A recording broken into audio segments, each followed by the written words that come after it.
أدعوهم يجعلوه يوم غضب على هذه المجازر. كل المصريين وكل العرب وكل المسلمين في أنحاء العالم أناديهم باسمي وباسم الاتحاد العالمي لعلماء المسلمين أن يخرجوا للتعبير عن غضبهم.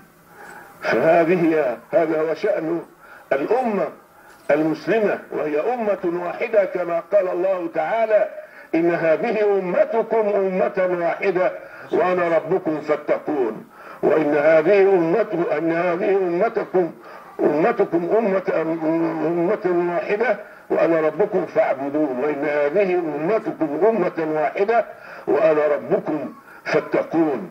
يا أيها الإخوة في مصر، يا أبناء مصر الأحرار الشرفاء، أناديكم جميعا وأنادي أبناء الأزهر الحر، الأزهر الشريف، أناديهم جميعا وأنادي كل المصريين وكل العرب والمسلمين أن يقفوا ضد هذا الخطر.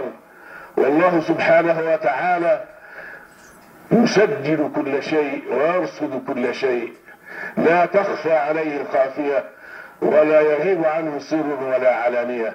أدعو الجميع أن يدعو الله على هؤلاء الظالمين، أن يأخذهم أخذ عزيز مقتدر، وأن ينزل عليهم بأسه الذي لا يرد عن القوم المجرمين. وكذلك أخذ ربك إذا أخذ القرى وهي ظالمة إن أخذه أليم شديد.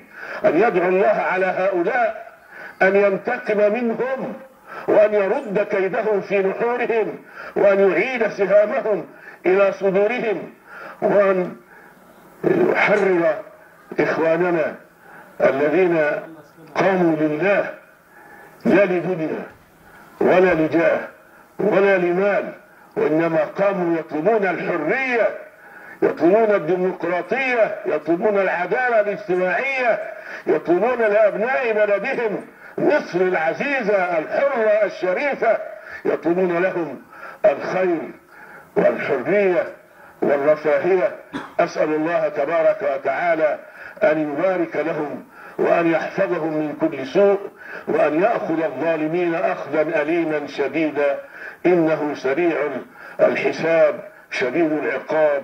والسلام عليكم ورحمة الله وبركاته.